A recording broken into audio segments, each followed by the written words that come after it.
I keep my goals to myself, cause whenever I share with folks, they get a look upon their face and their memory floats to a time where their goals and the stars ain't... What's good? We're going to get into TNA Impact from June the 25th, 2026. This was the go-home show to Slammiversary, and we will go over predictions for Slammiversary. And as per usual, we're going to go over the ratings. So, Sami Callihan was let go from TNA. Tommy Dreamer, he's also been let go. So, I didn't even know that Sami Callihan was trying to get a producer role. Apparently, he was, and TNA turned it down. So, I guess he'll just go and pour into his own promotion, Pro Wrestling Revolver. So, there's that. It is what it is. Who really cares? We haven't seen Sami Callihan on television in probably at least a year. So, whatever. I know people continue to complain online that TNA is dead and it's going to be sold by TKO, but it's not, right? TNA is not going to be sold to TKO. It's just not going to happen under no circumstances. Although I do think that TNA does need to be sold, but it needs to be sold to a company that's going to care about it, because Anthem does not give a single fuck about the product. It doesn't care about TNA, and it has not cared about it since it purchased TNA back in 2019, so 7 years ago. So they've not really done anything with TNA since. But it is what it is. But TNA will be fine. TNA just needs new creative. Apparently, Road Dogg is going to more than likely step in and help out Delirious. And he should more than likely appear at Slammiversary. So, there's that. I would imagine Delirious at some point is going to be taken out of that role as well. You're probably going to see how they mesh for a good six months to a year. But I do expect for Delirious to be out of the creative role as well, like Tommy Dreamer was in due time. So, there's that. All right, let's go ahead and get into the show. So we kick the show off with the Broken Hardyz. So they show up. Matt Hardy says the vessels known as Broken Matt and Brother Nero have been reborn. Matt Hardy says stepping into the Wicked Garden changed him and Jeff. And then says it smashed their souls and poisoned them. Matt Hardy says the Wicked Garden is truly one of a kind. But himself and Brother Nero needed the righteous to change them, because it forced them to evolve and is a gateway to what they will become. He says the Broken Hardyz are in their version 1s, and the Wicked Garden was pivotal in their changes. So, Jeff Hardy, Brother Nero, says that he's not the same after the Wicked Gardens and never will be the same. And then says that he feels as though himself and Matt have been reborn by fate. Matt promises that himself and Brother Nero will win back the TNA World Tag Team Championships. So the Righteous, they show up, Vincent and Dutch. Vincent says the Wicked Garden gave the world every version of the Broken Hardyz, but there's still more, and says it's wonderful that Matt's telling the truth. Dutch says the Broken Hardyz have scars forever from the Wicked Gardens, but they also have been enlightened. Matt tells Dutch that he and Vincent don't realize what they awoken within the Broken Hardyz. So the system, they come out. Brian Myers says the Righteous and the Broken Hardyz are talking a bunch of mumbo jumbo, but says none of that matters, because the only thing that matters is that the TNA World Heavyweight, the TNA World Tag Team Championships. That's what matters. Bear Bronson says that the system doesn't care who the Broken Hardyz or the Righteous, nor do they care about what the fans want. He says all he sees are two guys blinded by their own egos in the Hardys, but the system will eat them alive to leave draped in gold. So then Matt Hardy reiterates that the Broken Hardys will win the TNA World Tag Team titles. And then he attacks the Righteous. A brawl ensues, basically, between all three teams. Jeff Hardy gets on a ladder and scares off the Righteous in the system. And then that was the end of the segment. This is fine. Who really cares, though? Typical WWE stuff. Don't really care about it too much. Although I expect for the Hardys to win. Moving on from that, this leads us into Daria Ray. She was backstage. She informs Order 4, John Schuyler and Jason Hodge, that they've been added to the TNA World Tag Team Championship match. It's going to now be a Fatal 4-Way. Okay, that's fine, whatever. Moving on, this leads us into the personal concierge. He introduces Ash by Elegance, giving her a grand introduction. So the crowd chants that Ash is a mark. This infuriates her. She begins to freak out. She says she's had enough. She said that she's not a mark and says the bullying has to stop. But this has affected her mental health. And she says she needs another mental health day. And then she orders M by Elegance to get into the ring and take her place. So M obliges. And then Elena Black's on the ramp. She shows up. She gets involved. The referee throws out the match. So Marsha wins via disqualification. And this was the first match of the night. So this was fun, I guess. Who really cares? Not really all that important. Post-match, the Elegance brand tried to attack Indy Hartwell and Mara Sade, and Rosemary and Allie come in to make the save. So there's that. That's fine, I guess. Who really cares? Moving on from that, AJ Francis defeats Manny Lemons. Who really cares? He wins via the down payment. Manny's been on quite a few episodes of TNA Impact in the past, and he's also, been in some recent episodes as well. He's mainly on Explosion, so, there's that. Moving on, post-match, Elijah, he appears on the Titantron, and says that AJ Francis wants to take everything from him. He says AJ Francis wants to take his likeness, image, and blood, but he won't convince anyone that he's a fraud. Elijah says that AJ Francis' jealousy will be the death of him because he'll never be him. And then he says he talked to his lawyers and TNA management. He'll take back everything that AJ Francis has taken from him, and says the light shines in the darkness, and then he burns the cease and desist letter. So that's pretty cool there. Hilarious stuff, though. Moving on from that, Xia Brookside defeats Harley Hudson. So she's all alone. Her partner's gone. I forgot who her partner was. So, there's that. Post-match, Xia Brookside wanted to inflict some more damage to Hudson, but Lei Ying Li showed up to make the save, and there was that. All right, whatever. Moving on, this leads us into the summit for the TNA World Heavyweight Championship between Mike Santana and Nic Nemeth. This was very good. I thoroughly enjoyed this. This was excellent shit here. Excellent. So, both Carlos Silva and Gia Miller, they're there. Carlos Silva tells both guys to be professional, so that way no fines can be handed out.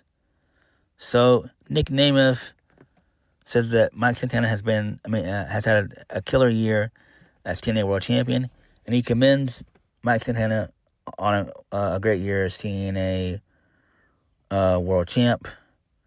Mike Santana, says Santana Says all Nick sees is one good year. He says he's been fighting all his life, and says Nick wasn't there for the years to see his mother get abused, or for having to identify his father's body in the morgue. I'm like, damn, wow. Oof, that's some tough shit. Mike Santana says that Nick wasn't there when he was staring out the window of rehab centers, and says the TNA World Championship is his life. He spent his life fighting for moments like this, and says Nick has done it all the way at the top of the mountain. He gives Nick props, but says the difference between him and Nick is that in TNA wrestling, when it needed someone and to be a true champion, it was him. Mike Santana says everyone thought that Nick would be the guy TNA needed, but he's the one who really became the guy that Nick was torn off in Australia.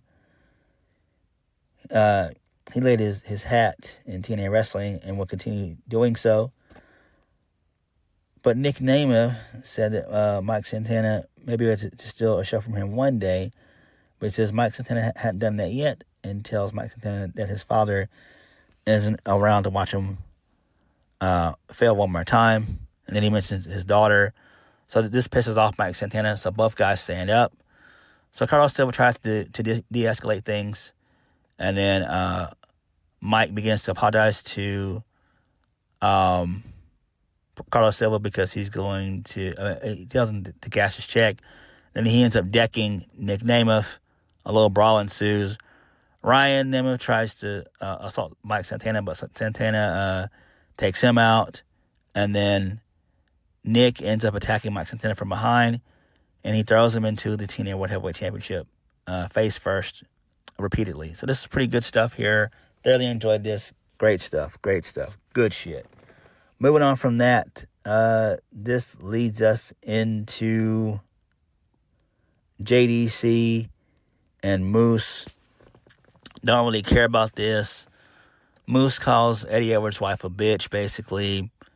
Eddie Edwards mouthed some words saying that Moose and JDC were a cancer to the system, preventing them from greatness. They continue to yap back and forth and all that jazz. Don't really care. Whatever. Moose then challenges Eddie to like a no surrender match or whatever. The only way you can win is that someone has to throw in the towel or whatever. I don't give a fuck about any of this. I really don't. This is pathetic. This really is. Moving on from that, this leads us into the main event of the evening, match-wise. Leon Slater, Casey Navarro, and Fabian Eichner, they were defeated by Cedric Alexander, Mr. Elegance, and Frankie Kazarian. Match was so-so. It was a six-man tag. Who really cares? So there's that.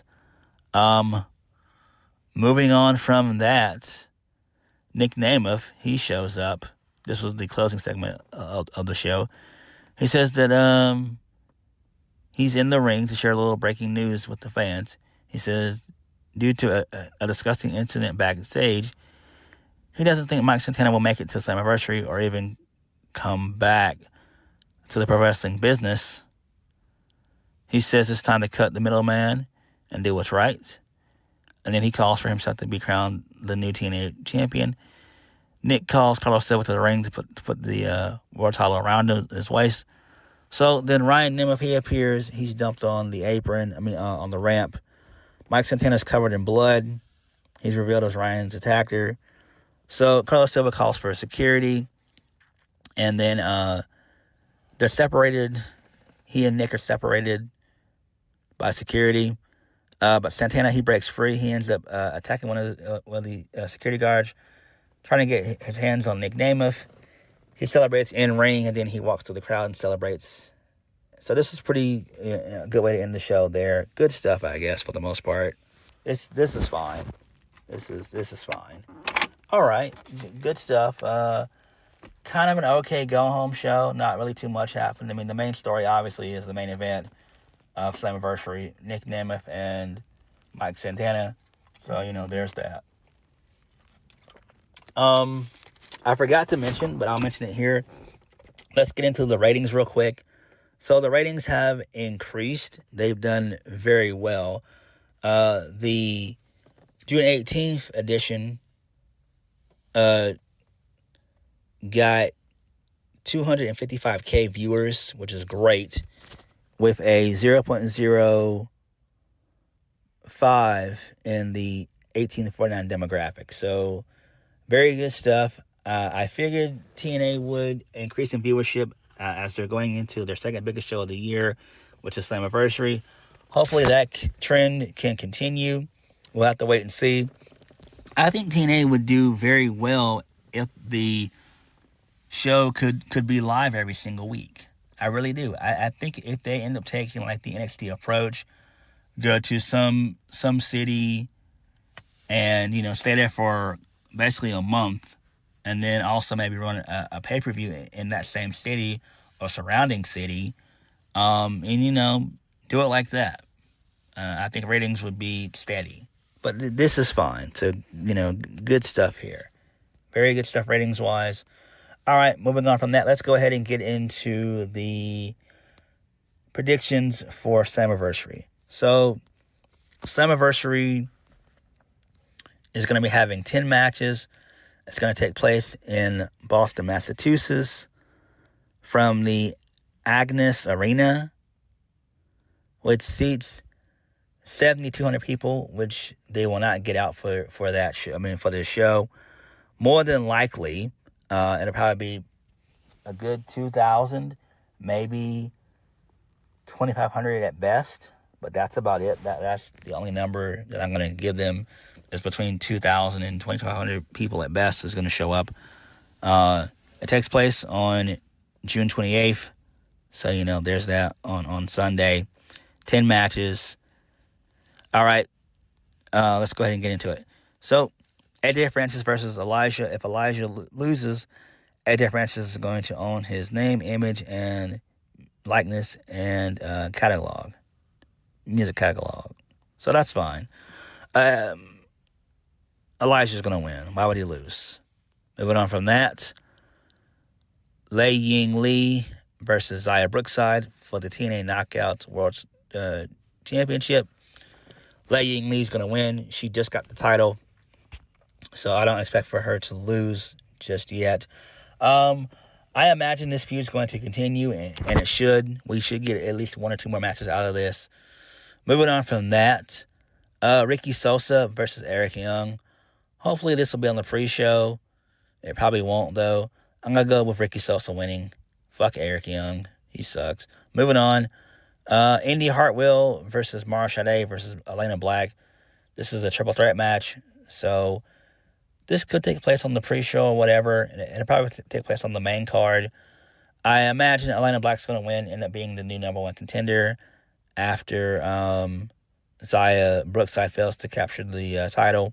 So after the Xia Brookside and Lei Ying Li feud's over with, she's probably going to end up being Elena Black, ended up, going after Xia Li and defeating her at some point. And I do think that maybe at some point they're going to run back Mara Sade and Elena Black. So, there's that. At some point, right? Because I do think that Mara Sade is going to end up being champion at some point. She just has to be patient and wait her turn. All right, moving on from that, the Elegance brand, Em and Heather by Elegance versus Allie and Rosemary for the Knockouts World Tag Team Championships. I'm going to go with Rosemary and Allie. I'm a fan of the Elegance brand. They're great, but, they don't need to be champions, if we're being honest. I wish that TNA actually cared about their Knockouts tag division, but they really don't. So there's that. Moving on from that, Eddie Edwards versus Moose. No surrender match. Who cares? I don't care. I'm going to go with Moose winning. I don't give a single fuck about Eddie Edwards or Moose. I just don't. Moving on, match I'm looking forward to, one of the matches I'm looking forward to, Fatal 4-way ladder match. The System, Brian Myers, and Bear Bronson versus the Hardys, Matt Hardy, Jeff Hardy, versus the Righteous, Vincent and Dutch, versus the Great Hands, Jason Hotch, John Schuyler. The Hardys will win, so, there's that. They won last year at Slammiversary. I expect for that to be the same here. We should get a repeat of that. So, yeah. Moving on from that. Mustafa Ali versus TBA. A mystery opponent. It's going to be an open challenge for the TNA International Championship. It's more than likely going to be answered by either like a Braun Strowman or probably Apollo Crews. I think Apollo Crews will end up showing up. I think that would be tremendous. Hopefully he signs and stays with TNA. I think that would be great. He would do excellent in TNA. And hopefully it happens. So this is good. I doubt he'll win. I think Mustafa Ali is going to retain. So there's that. But this is great. I like this. I really do. Moving on. Sticking with a match that I'm also excited about. That's the X Division. Ultimate X for the X Division Championship. Featuring Cedric Alexander, Leon Slater, Frankie Kazarian, Mr. Elegance, Fabian Aichner, Amazing Red, and Casey Navarro. This match should be one of the matches of the night, basically. I'm going to go with Cedric Alexander winning. Why? He just won the title like 3 weeks ago. If Amazing Red is going to be involved, which he is, then we could see Aleister Black and Zelina Vega show up. Not on air, obviously, but probably backstage, right? Because Amazing Red is one of the cousins of Zelina Vega.